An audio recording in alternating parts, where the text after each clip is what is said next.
Manchester Metro tramway system. In the same year, the Midland Railway began to operate electric trains, which collected their current from overhead wires on the short branch from Lancaster Green Air to Morecambe.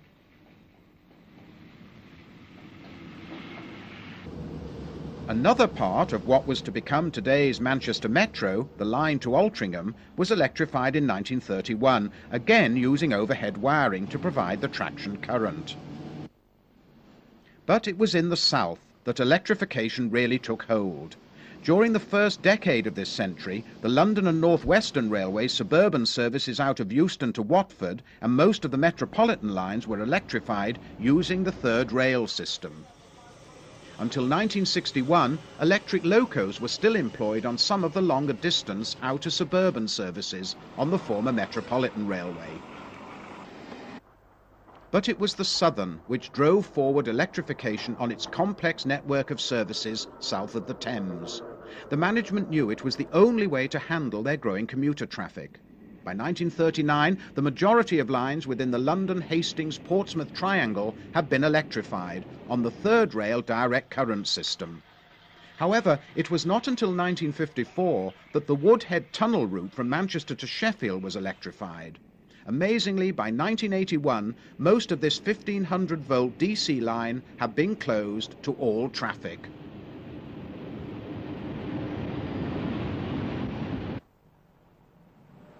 Electric traction finally came of age with upgrading of the West Coast Main Line starting in the 1960s, a major investment of public money in a national asset. The wires were extended to Carlisle and Glasgow in the 1970s when the Class 87 locos were introduced. They could cover the 401 miles from London to Glasgow in exactly 5 hours. Designed to tilt on curves, BR's experimental advanced passenger train was intended to reduce this to under 4 hours at an average speed of 103.5 miles per hour. Unfortunately, for various reasons, the APT project was abandoned before it went into production. Today's newest locos are the Thrister Control Class 90s of 1988. And we are promised new tilting trains for the West Coast Main Line in the new century. But the future of our railways is not clear-cut, and debate rages on the best way forward, whether it is possible to combine the drive for profits with the ethos of a public service, and most fundamental of all, whether the safety of passengers is being compromised in the process. It is also salutary to recall that only 10 years ago, serious thought was given to abandoning the West Coast Main Line north of Preston. As our roads head for gridlock, Britain needs a modern and efficient railway system more than ever. But can it be delivered? All might seem hunky-dory, but some rail operators are already referring to the inflexibility of electrification, probably a coded way of saying it's too expensive. Today, controversy also surrounds the continued operation of the Royal Train. Once, it was a striking symbol of national pride. These scenes were filmed during a royal visit to the Grand National at Liverpool in the 1950s. The future of the Royal Train appears to be a metaphor for our times and for the state of our railways today.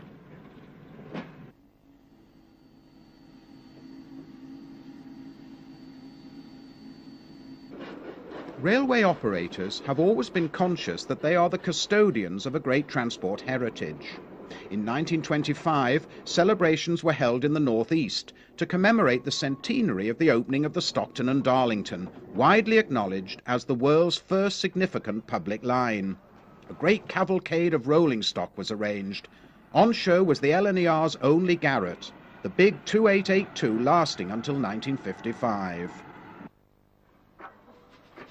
In August 1975, a similar parade was arranged to mark the 150th anniversary of the line, again featuring a procession of gleaming veterans.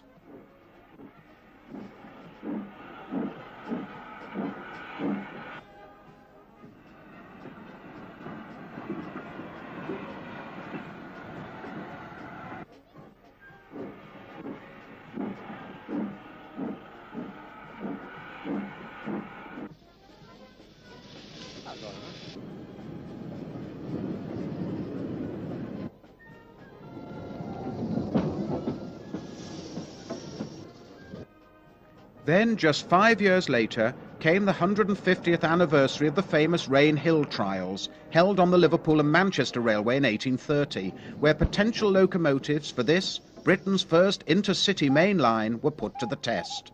Thousands gathered to witness this extraordinary homage to our legendary railway pioneers.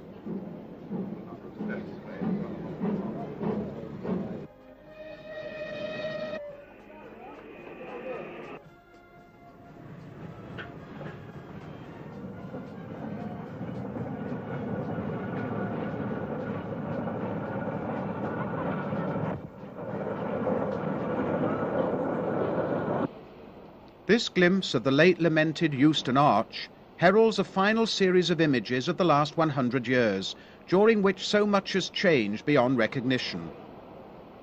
Gone are thousands of jobs which made the railways one of this century's major employers.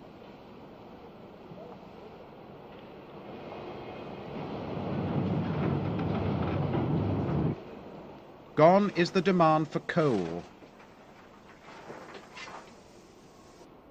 Gone are the rattle of milk churns, which supplied us all with fresh milk.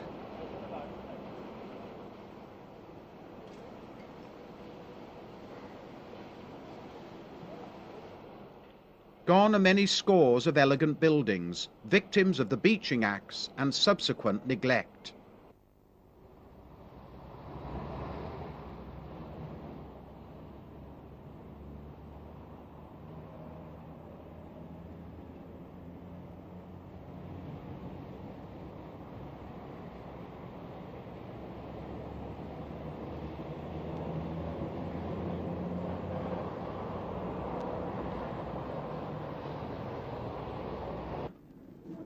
Gone are the once numerous yards which met the insatiable demand for domestic coal supplies.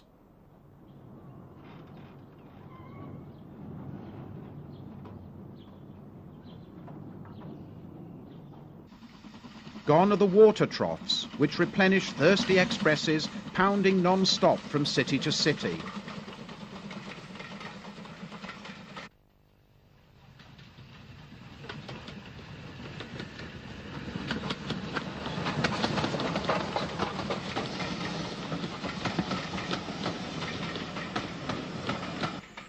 Gone are the homely camping coaches, which provided many families with holidays at affordable prices. Gone are the uniforms, the gilt and the braid associated with rank and status.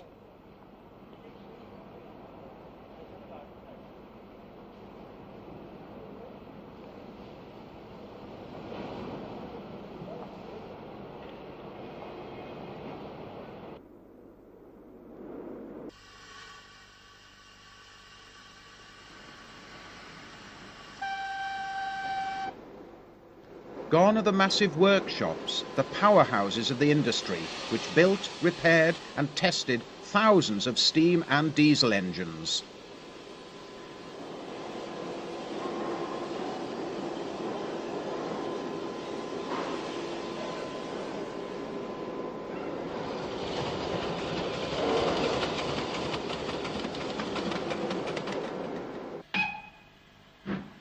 Gone are legions of small country shunting yards with their coal sidings and cattle pens.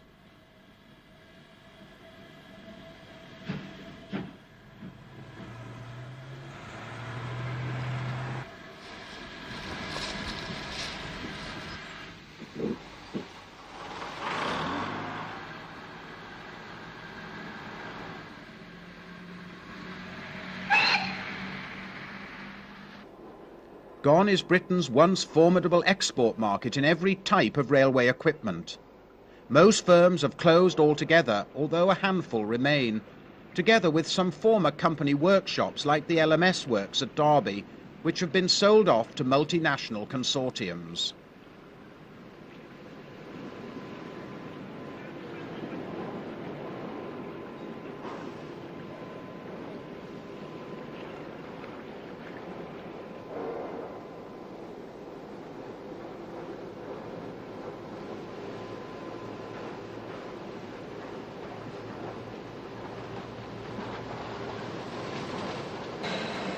Gone too are many of the first generation diesels, familiar to thousands of passengers during the past 40 years. As they enter the new millennium, our railways are subject to intense public scrutiny. Complaints have soared and fears exist over safety. Although the next century belongs entirely to the diesels and electrics, there will always be a special place in people's hearts for the steam locomotive. Fortunately, with a rich abundance of preserved railways throughout the country, both young and old will still be able to soak up the sights and sounds of this most evocative and romantic of man's creations for many years to come.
As this century draws to a close, Britain's love-hate relationship with the train continues. Recent tragedies have led to renewed questions about the years of underinvestment and the pros and cons of privatisation. Even if not universally popular, the private companies have at least created a more colourful environment. Sleek Channel Tunnel trains streak through Kent, but owing to the lack of a high-speed route into central London, fail to match speeds attained in France.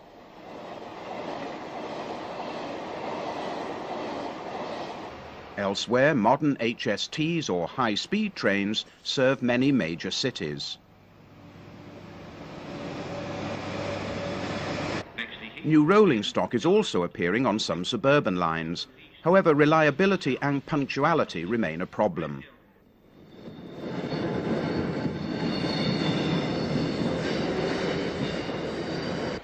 One company with a good record is the tiny Island Line on the Isle of Wight, which uses 60-year-old former London tube trains. For part of 1999, the Bedford to Bletchley line became a magnet for rail enthusiasts.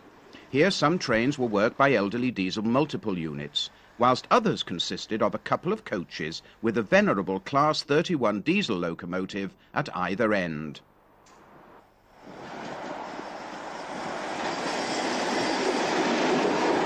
Nothing much has really changed. Ironically, at the end of the 20th century, we find ourselves in more or less the same position as pertained 100 years ago, with a myriad of private companies operating the trains on Britain's railway network. A fragmented network did not really work then. Who is to say it will be any better this time round? Only a handful of new railways have opened this century. One line was brought back from the dead. This was the 20-mile Shropshire and Montgomeryshire, which reopened in 1911 as part of Colonel Stevens' ramshackle collection of independent railways. Some over-ambitious lines failed to meet their operating costs, whilst in the major conurbations, the once mighty train was threatened by the electric tram. For example, in 1907, more people in Greater London were travelling by tram than by train. The years before the Great War have often been described as the golden age of the railways. Britain was still the focus of a vast empire, and troops like these young men leaving Blackburn were dispatched all over the globe. During the First World War, the strategic importance of the railways was immense. The companies were strained to the limit. For example, the London and South Western, which served Southampton docks, transported over 20 million soldiers during the course of the war, and this led to demands for a national rail network. This loco and the rolling stock belonged to the Lancashire and Yorkshire Railway.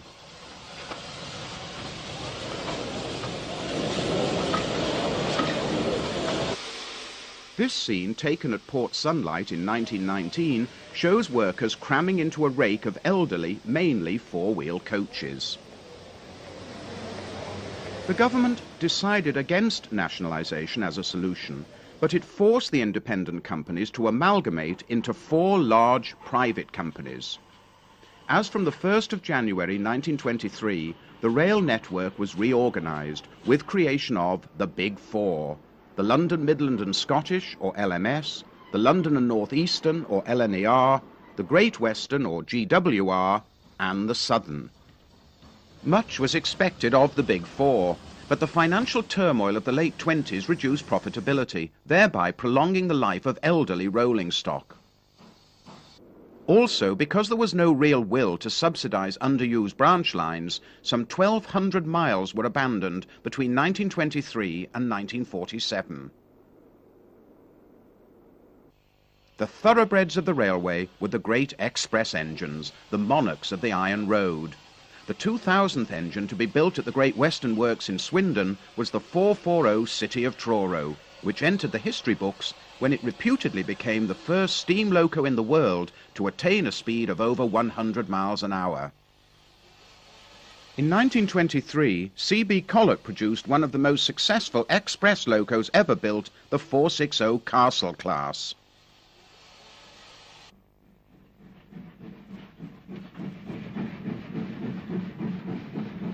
Collett followed the Castles with the aptly named Kings, which reigned supreme on the heaviest passenger trains from 1927.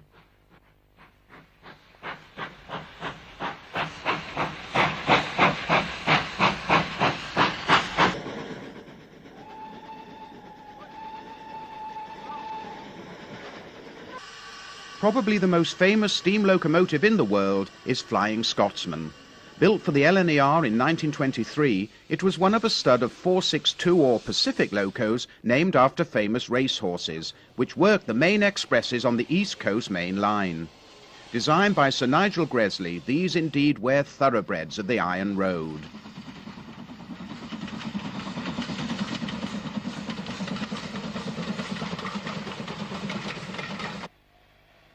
In the 30s, Gresley produced his finest design, the incomparable A4 Pacifics. In 1938, one of these streamlined Goliaths, Mallard, achieved the unbeaten world speed record for steam traction of 126 miles per hour.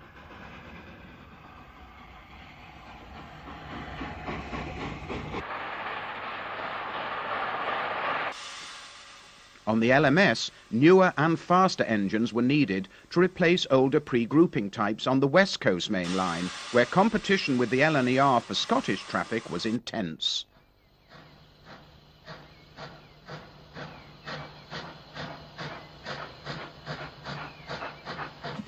The Royal Scots were the first of the LMS's new generation of express locos. In 1928, one of these three-cylinder machines ran non-stop from Euston to Glasgow, a distance of 401 miles.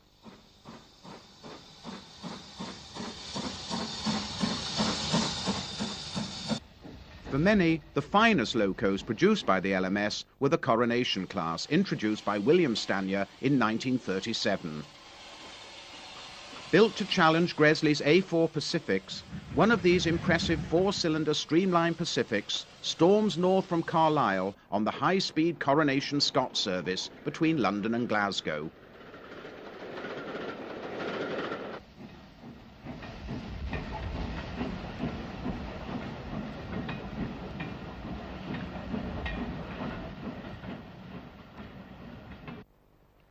The Southern had several classes of 460 express locos built in the 20s.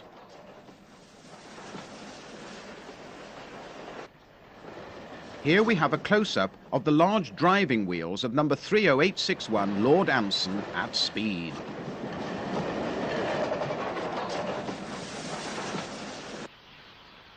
Oliver Bulleid produced the Southern's most remarkable and even revolutionary locomotives. In 1941, the first of his three-cylinder Merchant Navy Pacifics appeared. the streamlined casing concealed a host of innovations, not all of them entirely successful.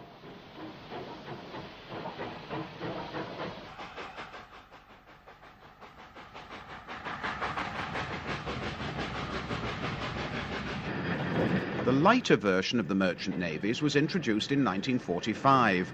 These were the West Country and Battle of Britain class Pacifics, of which 110 were eventually built.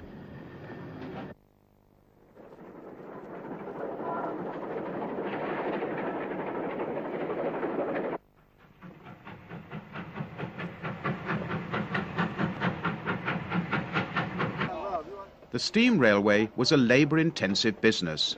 Our next sequences, dating from the 1920s onwards, show railway staff at work doing some of the many and varied tasks they had to perform to keep the trains running. Next, a steam crane assists with the lifting of Royal Scot No. 6157 following an accident at Bourne End in September 1945. The loco was hauling the overnight sleeper from Perth to Euston when the driver ignored signals warning of a diversion onto the slow line. The train took a crossover with a 20-mile-an-hour restriction at around 50 miles an hour with catastrophic results. A total of 43 persons, including the driver and fireman, perishing in the disaster. For the driver and fireman, smoke-filled tunnels were deeply unpleasant, so the LNER had a considerable number of 062 tanks, many fitted with condensing apparatus, which were used on their suburban services in London. Their colleagues in Scotland also had to work suburban services through smoky tunnels under Glasgow, which led to the low-level platforms at Glasgow Central Station.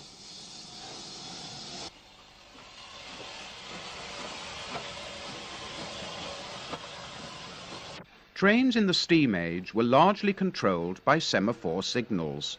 On single track sections, authorization to proceed was provided by a token given to the driver by the signalman. This could only be released when the signals at the other end of the single track section were at danger, thus preventing a head-on collision.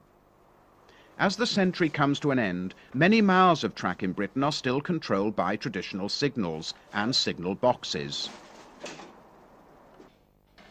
Pulling levers to operate signals, in many cases hundreds of yards distant, was hard work.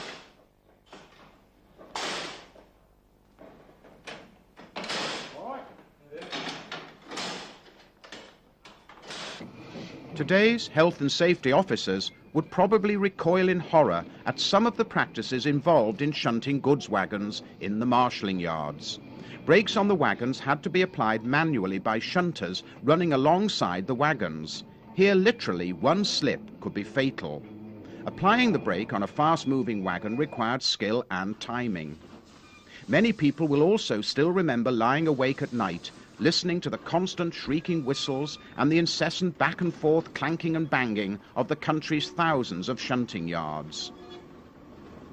Until relatively recently, the bulk of the nation's goods travelled by rail. Trains of banana vans were a common sight well into the 1970s. The shift of traffic like this away from the railways has contributed to the gridlock on our roads. From banana vans we move to the magic and romance of the name trains, such as the Cheltenham Spa Express. One of the most famous was the Brighton Belle, a firm favourite with commuters into London until its withdrawal in the early 1970s.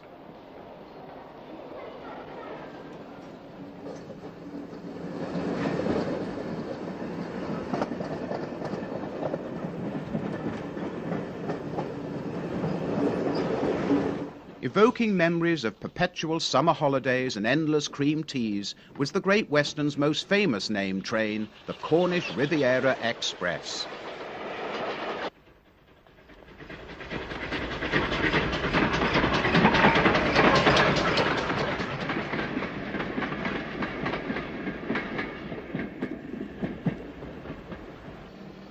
Waterloo, the empty stock off the Bournemouth Belle, one of the Southern's best-remembered trains, trundles off towards the carriage sidings at Clapham Junction for a spruce-up before returning to Bournemouth.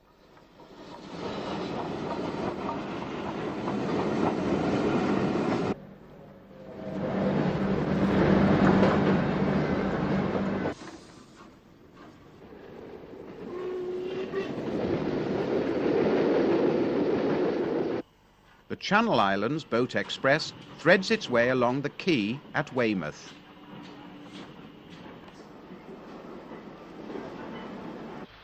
The magnificent Golden Arrow sped passengers bound for the continent from London to Dover.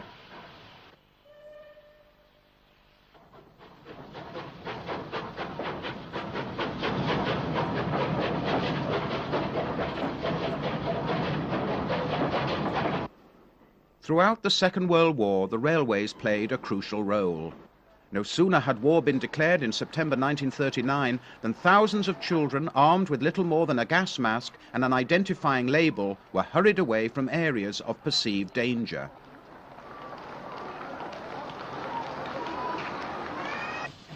These trains were carrying soldiers snatched from the beaches of Dunkirk in 1940.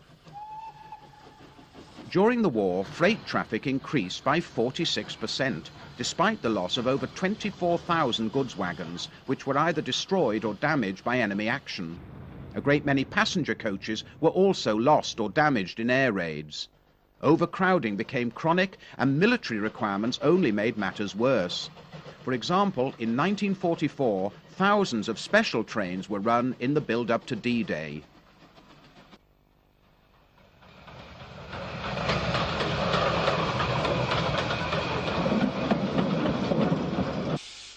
Hundreds of British-built locos were shipped abroad to help with the war effort. This is an LMS-designed 8F goods engine sent overseas during the war, which finished up working in Turkey.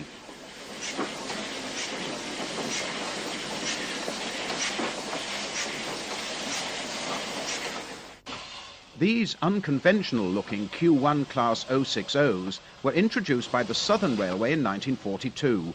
Powerful, no-frills machines, an austerity design for wartime work.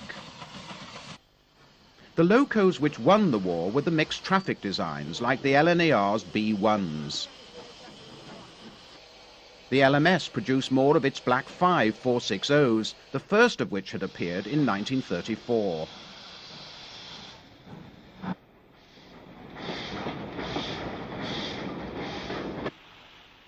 Hundreds of austerity goods engines were built for the Ministry of Supply from 1943. Some notable passenger locos emerged during the war, such as the LNER's A2 Pacifics, which dated from 1943, represented here by the sole survivor, Blue Peter.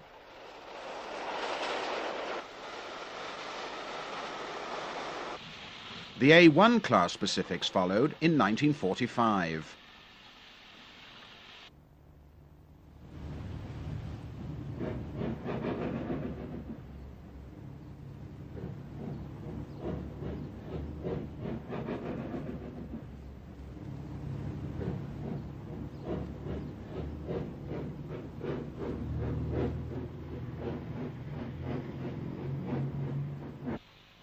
The last in a long line of Great Western 460s were the County class, introduced in 1945.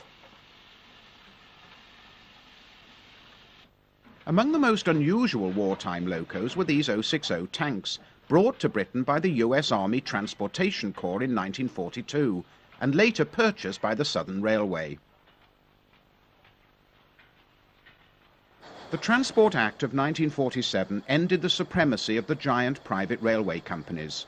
With nationalisation, the bulk of the network was now in public ownership, with electrification the declared long-term objective. The truth was that the railways were on their knees after the war. The newly formed British Railways inherited a badly run-down infrastructure, plus some 20,000 locos of approximately 450 different designs, most of which had suffered severe wear and tear. There was a backlog of maintenance and a desperate need for heavy investment in the railways. On the motive power front, many pre-nationalisation designs were perpetuated, such as these large pannier tanks.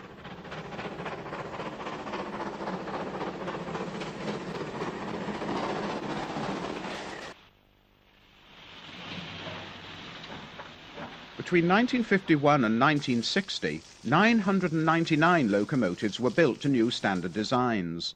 These ranged in size from light 262 tanks through two classes of 460s to the famous Britannia Pacifics, one of which, number 7004 William Shakespeare, will be seen leaving Victoria at the head of the Golden Arrow.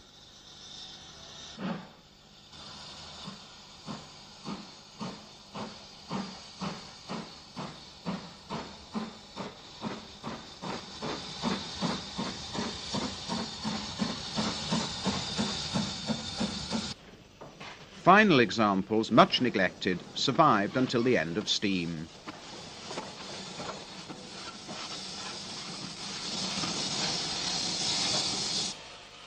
Probably the most successful of the BR standards was the 9F 210Os, the last one of which, number 92220, emerged from Swindon Works in 1960. Appropriately, it bore the name Evening Star. After 130 years of domination of the railways of Britain, the age of steam was drawing to a close.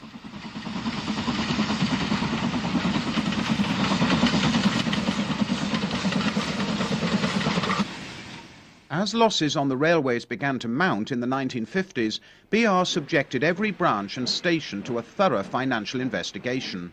As a result, some 3,300 miles of line were closed between 1948 and 1962 to either passengers or to all traffic, including goods. And this was before anyone had even heard of Dr. Beeching. Among the lines closed at this time was the erstwhile Kent and East Sussex Railway, at one time part of Colonel Stevens' ramshackle empire of minor lines. This route lost its passenger services in 1954 and its goods trains in June 1961. Because of the war, over 50 classes of Victorian locos could still be found in the 1950s. Here are just a few examples. These diminutive tanks were built for the London, Brighton and South Coast Railway in 1872, and because of a weak bridge, survived on the Hayling Island branch until 1963. Three ancient 240 tanks introduced in 1874-5, but based on a much older design, eked out their last days on China clay workings in Cornwall.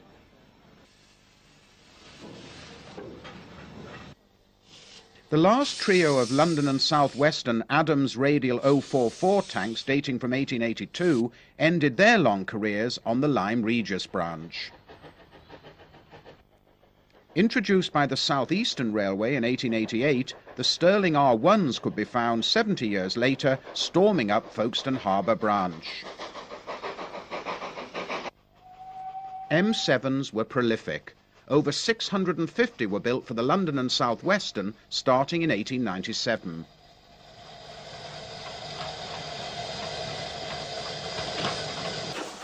By the late 1950s, the Drummond T9s of 1899 had been the oldest express engine still in steam. These veteran shunters at Wolverton Carriage Works were built to a design introduced by the London and North Western in 1870.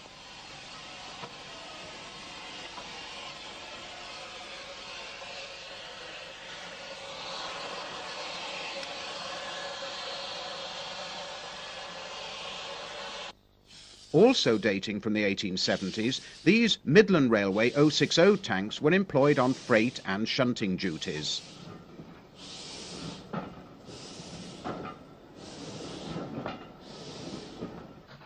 By 1958, these Midland 060s, first introduced in 1875, were the oldest class in the country.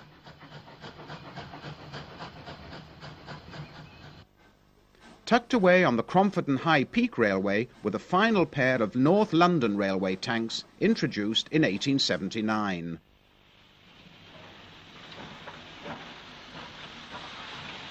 Fitted with warning bells, these tiny Lancashire and Yorkshire pugs were once as familiar as the Liverpool Overhead Railway, under which this example is seen. Built by the Caledonian Railway in 1886 and withdrawn in 1935, this delightful 422 was subsequently returned to traffic in 1958. Some of these North British J36s, having worked abroad, carried names associated with the First World War.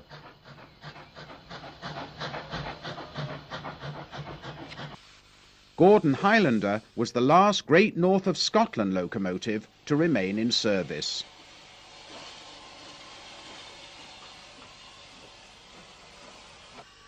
The J21 was a mixed traffic design for the North Eastern Railway, introduced in 1886.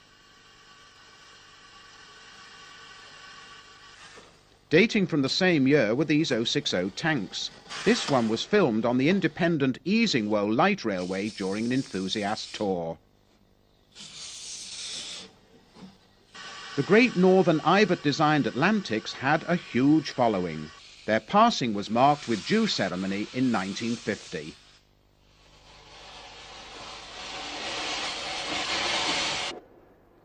For every railway enthusiast, sheds were a vision of paradise. Getting into one of these great temples of steam often called for subterfuge and meant dodging officialdom if one did not have the necessary permit. Here engines of all shapes and sizes were serviced, coaled and watered, cleaned and overhauled.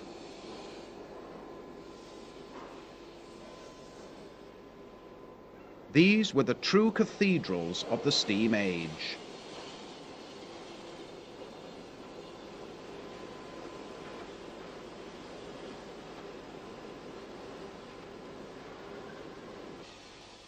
However, there was nothing romantic about the hard, back-breaking work needed to service a steam locomotive. Ash had to be removed from the smoke box and clinker from the firebox.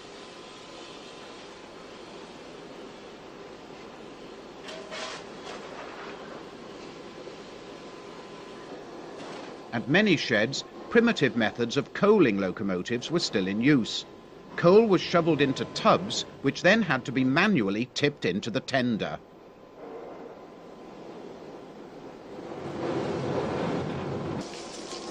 The coal was then watered to keep down the dust.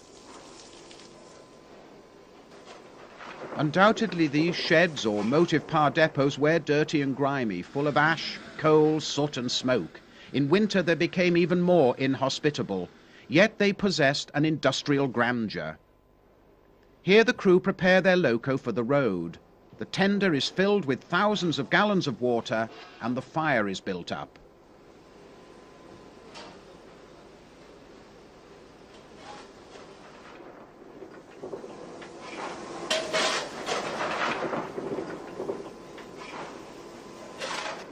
Shed duties completed, the King Class 460 will leave Old Oak Common and head off towards Paddington to pick up its train. In 1963, a certain Dr. Beeching was almost as famous as the Beatles.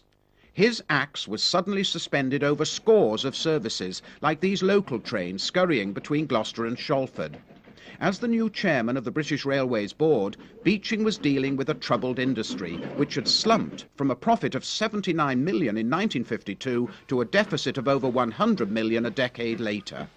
Beeching published two reports. The first, The Reshaping of British Railways, detailed a vast list of closures.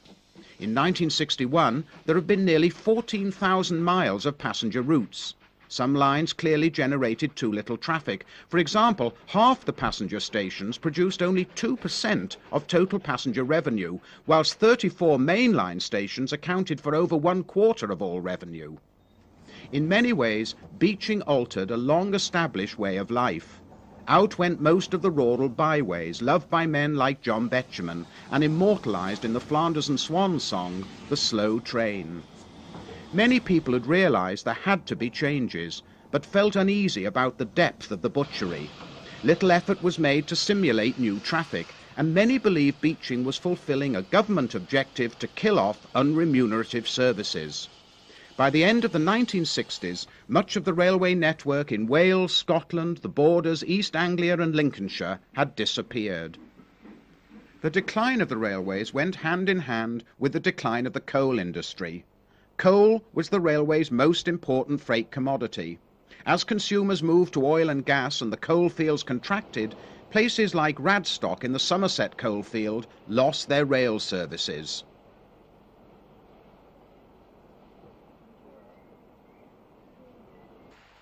Staffing levels too had declined from 543,000 in 1948 to just under 200,000 by 1972.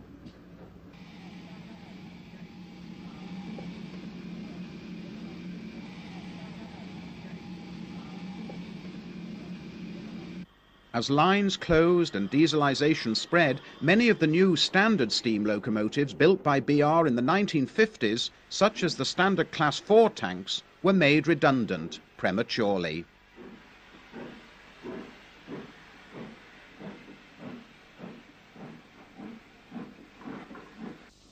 The move away from coal was responsible for the closure of many freight-only lines. The traditional pick-up goods stopping off here and there to deliver a few wagons was soon to be part of history. In the 1960s, it was calculated that 50% of the yards produced just under 3% of total revenue. In the face of economic realities such as these, things obviously had to change. Beeching's legacy was not all negative. In his second and often forgotten report, The Development of the Major Trunk Routes, he did advocate the creation of important elements of our modern railway, such as the network of intercity passenger services and the Freightliner trains. From Beeching onwards, government began to accept that there were parts of the railway network which could never be expected to make money, but which deserved to be supported and kept open for social reasons. Lines like the spectacular Settle and Carlisle route and most of the network in Scotland and Wales owe their existence to this concept. Whether the privatised railways will continue to have this social conscience remains to be seen.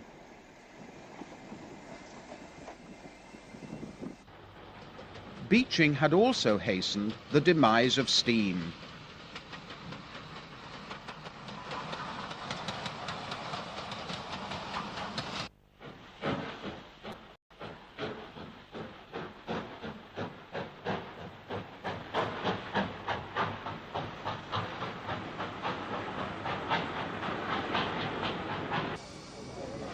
In August 1968, thousands watched the passing of the last ever steam train. Ostensibly, BR had wiped its hands of the past.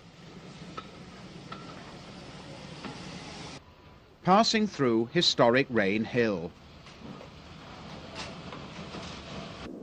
Steam did linger on across the Irish Sea in Northern Ireland until 1971.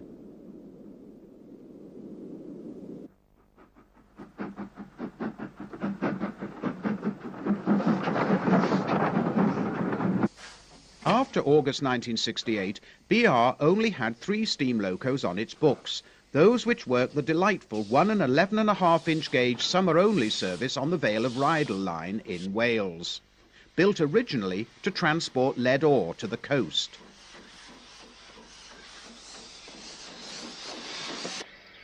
The first of the Welsh narrow-gauge lines to be resuscitated by enthusiasts was the Ffestiniog, which was built to transport slate to the coast.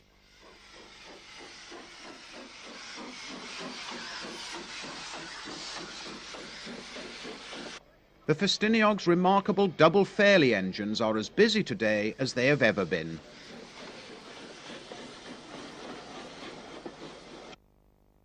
BR closed the 2-foot 6-gauge Welshpool and Llanfire line in 1956, but it too was revived by preservationists and is another must for tourists today.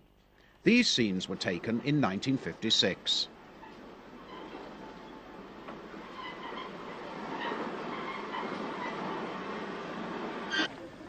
The 2-foot 7.5-inch gauge rack and pinion railway up Snowdon opened in 1896.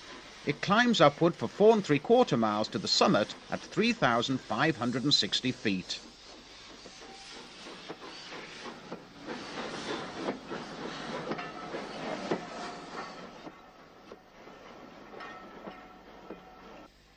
Thankfully, one section of the 3-foot gauge Isle of Man railway is still running, complete with its predominantly Victorian rolling stock. The earliest of the 240 tanks dates from the 1870s. Representing Britain's many miniature railways are these scenes filmed in the 1950s on the Ravenglass and Eskdale in Cumbria, yet another line built to carry mineral traffic, and now a great tourist attraction. It is worth remembering that Britain's first public railway, George Stephenson, Stockton and Darlington, which opened in 1825, was built to carry coal. Subsequently, a maze of industrial railways developed all over the country, penetrating into docks, warehouses, collieries, mines, factories, industrial plants and power stations.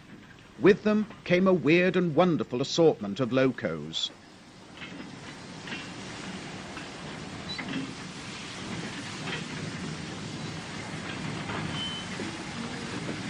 Although every bit as fascinating as their mainline counterparts, industrial railways have never attracted the same attention, despite playing a vital role in the economic life of the country.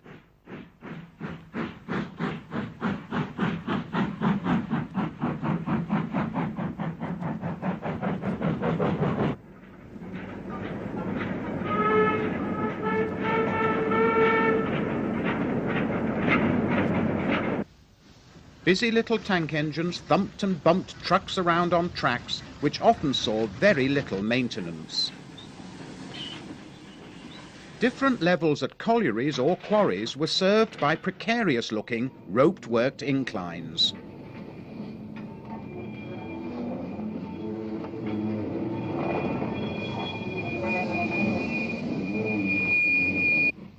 Many of these industrial steam locos outlived their BR counterparts. For example, outside cylinder steam cranes were still active in Doxford Shipyard at Sunderland until 1971. This veteran dated from 1903. The Mersey Docks and Harbour Board maintained a sizable fleet of engines for transferring traffic to the mainline goods stations surrounding the dock estate. This battery shunting engine was used in the London docks. Another battery loco, this one dating from 1916, shunted a biscuit factory on the outskirts of Liverpool.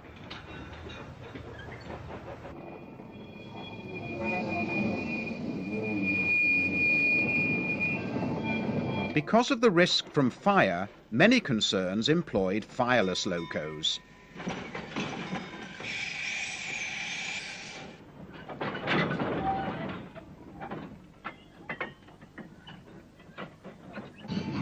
Worked by remote control, these 2-foot gauge battery locos could be seen at South Homewood Brickworks until 1981.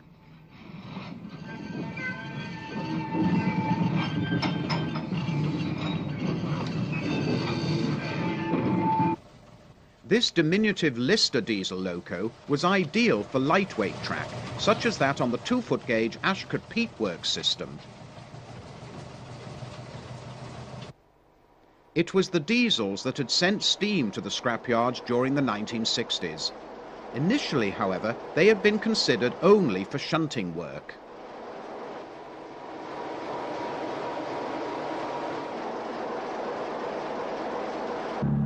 The Great Western recognized the potential of the diesel rail car in the 1930s when they introduced these stylish units produced in cooperation with AEC.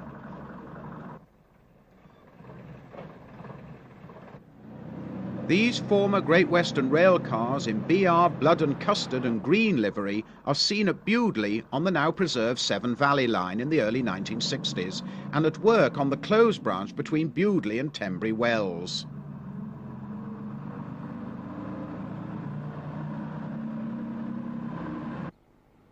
Britain's first main-line diesel-electric loco was number 10,000, built by the LMS in 1947. It remained in service until 1964. The prototype Deltic, whose sisters were to replace the much-loved LNER Pacifics on the East Coast Main Line, heralded the start of the modernisation plan of the mid-50s.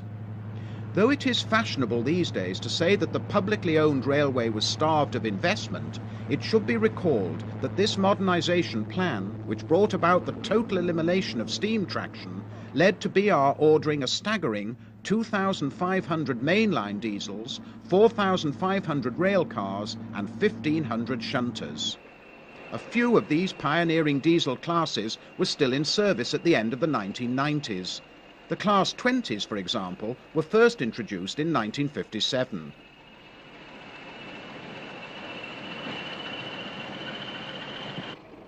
As were the Class 31s.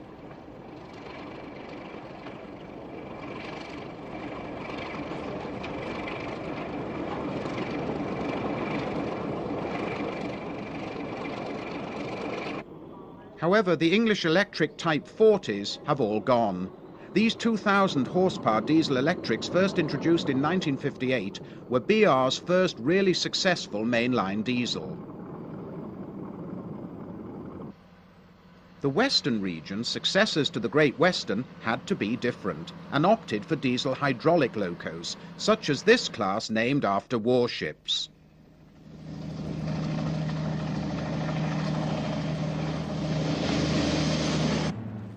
The Deltics of 1961 could reach 100 miles per hour and were the mainstay of the East Coast Main Line for nearly 20 years.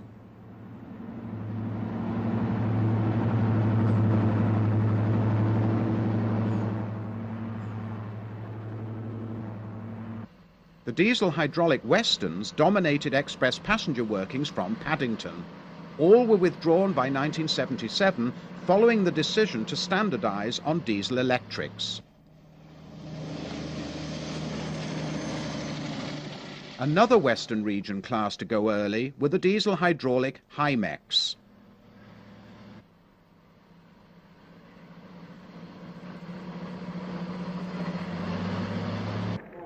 The workhorse of the railways, the Black Fives of the diesel era, equally at home on passenger or freight duties, were the Brush Class 47s, of which over 500 were built. Many are still active today.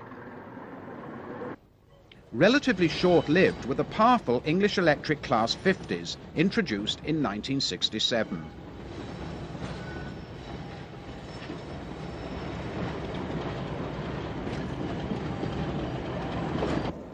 The most numerous of the new diesel classes was the ubiquitous 08 diesel shunter, which can still be seen around the network, although their numbers have greatly diminished in the last 2 decades. From the mid-50s, cost-effective diesel multiple units began ousting steam on many secondary routes and branch lines. These rail cars owed much to their pre-war ancestors developed by the Great Western Railway. To attract more custom, new post-war halts were opened, but even many such upgraded lines would lose their battle to survive.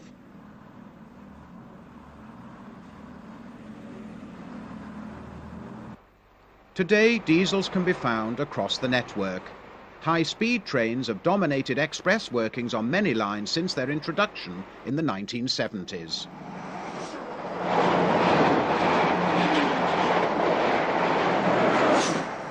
The latest locos have broken the tradition of buying British and have been built by General Motors in North America.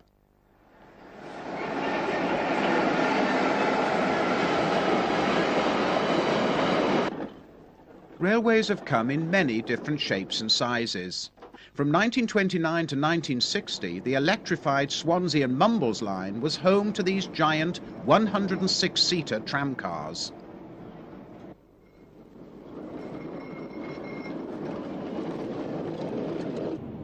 Several resorts sported pier railways.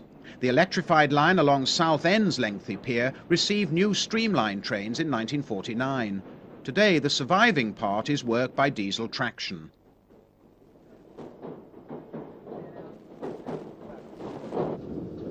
Burrowing under central London are these driverless trains carrying mail for the post office.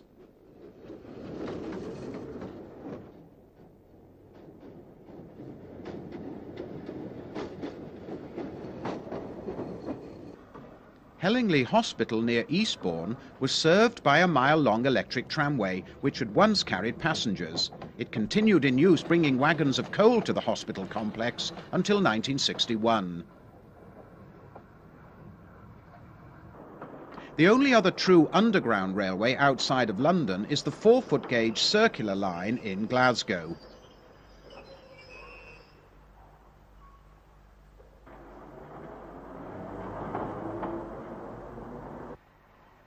The line from Wisbech to Upwell was the last roadside tramway in Britain. It closed in 1966.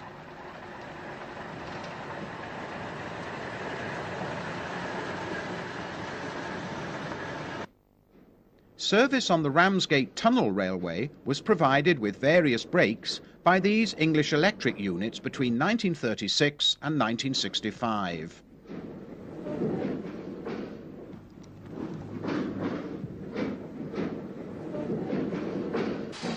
The Corringham Light Railway, which had escaped nationalisation, was closed shortly after these rural scenes were filmed in 1949.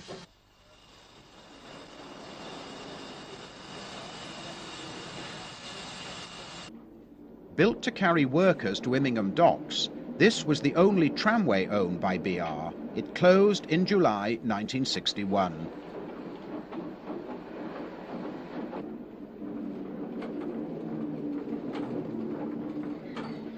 Although relatively slow in coming to this country, electrification is at the heart of the world's modern rail systems. Between 1883 and 1908, the bulk of the London Underground was electrified. Outside the capital, however, electrification tended to be piecemeal. For example, Liverpool had the country's only elevated railway, which operated from 1893 to 1956. Still in Liverpool, the Mersey Railway electrified the tracks through its choking under-river tunnel with American-style stock in 1903.